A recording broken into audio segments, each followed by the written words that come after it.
जिलाधिकारी अभिजीत राउत के मार्गदर्शन में तालुका स्तरीय समिति और ग्राम स्तरीय समिति की आज हदगांव के उकाई आश्रम में समीक्षा बैठक आयोजित की गई।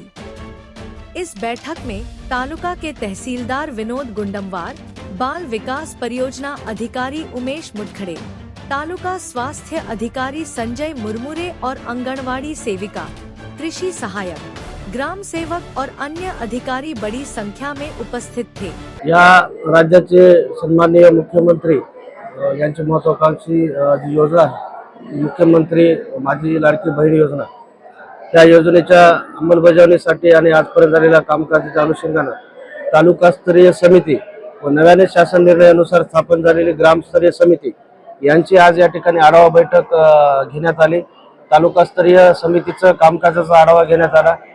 ग्रामस्तरीय समितीला त्यांची जी काही जबाबदारी आहे आणि ह्या योजनेमध्ये त्यांचा जो काही रोल आहे, त्यांची कार्यपद्धती याबाबत जे त्यांना सविस्तर या ठिकाणी सूचना देण्यात आलेली आहे।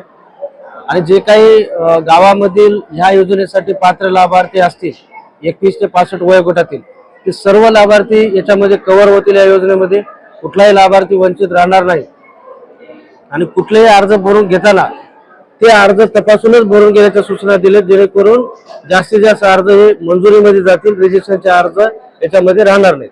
आणि जे काही ऑफलाईन पद्धतीने अर्ज आलेले आहेत ते सुद्धा ह्या ग्रामस्तरीय समिती मार्फत ऑनलाईन करण्याबाबत त्यांना सूचना दिलेत।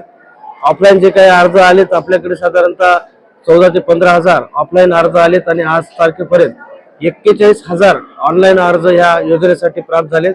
ऑफलाईन आलेले अर्ज त्यांना 3 दिवसामध्ये ऑनलाईन करण्यावर सूचना दिलेत आणि जे ऑनलाईन अर्ज आलेले आहेत त्यांची पण यादी आम्ही यांना देऊन त्याची प्राथमिक स्क्रुटनी करून आमच्या मंजुरीसाठी पाठवण्याबाबत त्यांना सूचना दिल्या। आज माननीय तहसीलदार साहेब यांच्या अध्यक्षतेखाली ग्रामस्तरीय समिती व तसेच तालुकास्तरीय समिती यांची आपण या ठिकाणी बैठक आयोजित केली होती। या आढावा बैठकीमध्ये आपण तालुकास्तरीय समितीचं कामकाज, तालुकास्तरीय समितीने कशा प्रकारे अर्ज अप्रूव्ह करावेत व ग्रामस्तरीय समितीने कशा प्रकारे फॉर्म ऑनलाईन करून द्यावेत या संदर्भात आपण त्यांना सविस्तर मार्गदर्शन केलं आहे। मगाशी साहेबांनी सांगितल्याप्रमाणे आपल्याकडे साधारणतः आज रोजीपर्यंत 41,000 हे अर्ज आपल्याकडे ऑनलाईन प्राप्त झाले आहेत, तसेच 10 ते 15 हजार अर्ज आपल्याकडे आणखी ऑफलाईन स्वरूपामध्ये आहेत।